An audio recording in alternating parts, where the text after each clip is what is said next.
H1Z1 may not have been having the best time recently, what with other battle royales coming out and stealing all the limelight, but they've continued secretly burrowing away in their facilities to get Season 3 out. And here it is, it's finally dropped, and at first look it seems to have had quite the facelift. The front end UI has changed and looks far smoother. The Battle Pass unfortunately hasn't, but I will say this, the normal tier, the free one, doesn't seem to offer anywhere near as much this time round. There's a push for money and Battle Pass points from new challenges.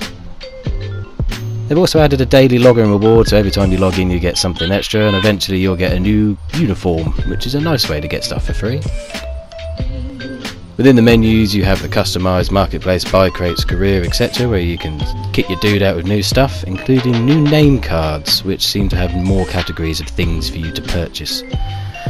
The tabs do push buying things as usual, we've come to expect that with H1, but they've also added leaderboards, which is nice, so, you know, swings and roundabouts.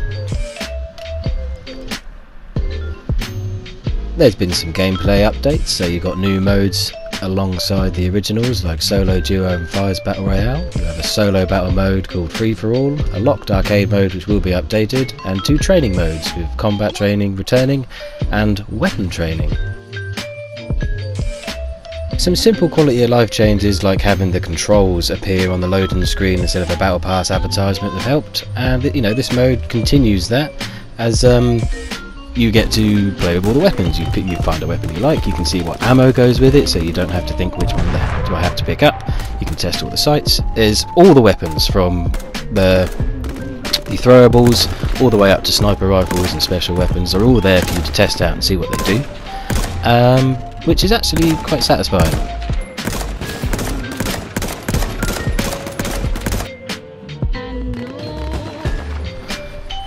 All the vehicles are there as well for you to use. You can test out all the jeeps, cars, ATVs, trucks, etc, as well as the special vehicles like the Humvee. I liked this. I mean, this is a set aside map, it's a standalone sort of area, but yes, they've reused a lot of previous things. There's some copy pasting going on, but it teaches you how to play it, and it's a nice welcome addition for new players.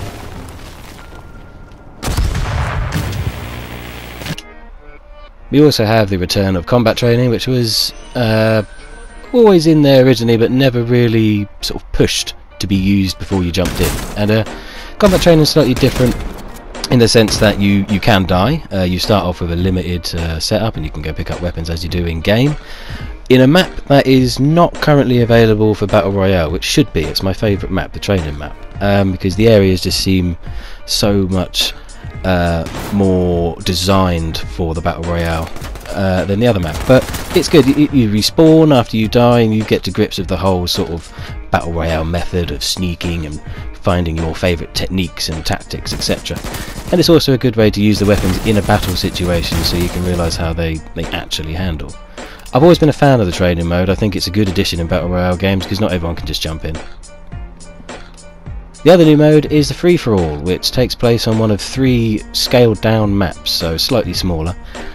You notice there are numbers and names to the right hand side of the screen. This is your leaderboard, and it's a first to 25 affair within 15 minutes. So if no one gets 25 kills, then you end up with a tie break situation with the timer, so it's the highest at the end of the time, or the first to 25 will end the game.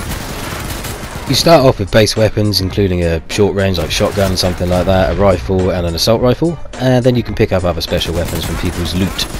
It was suffering from frame rate drops quite heftily with the amount of players in a small space and the amount of loot, but I believe there's been a patch to fix that.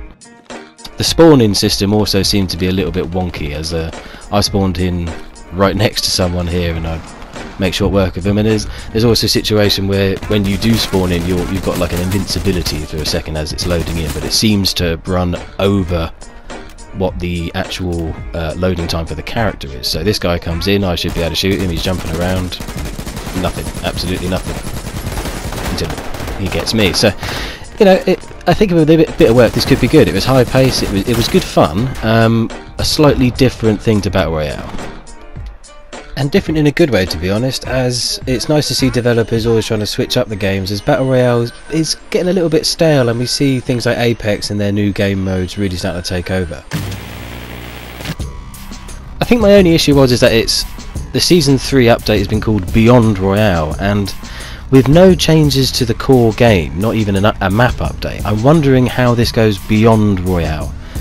It's a nice and welcome addition. I've always said that it seems that they're gearing up, and now that they have fully split, it seems like Daybreak are taking ownership of the PS4 version of the game, which is great.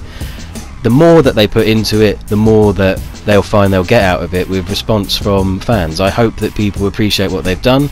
I'd like to see changes to the main Battle Royale mode next. Who knows, we might see that. Thanks for watching.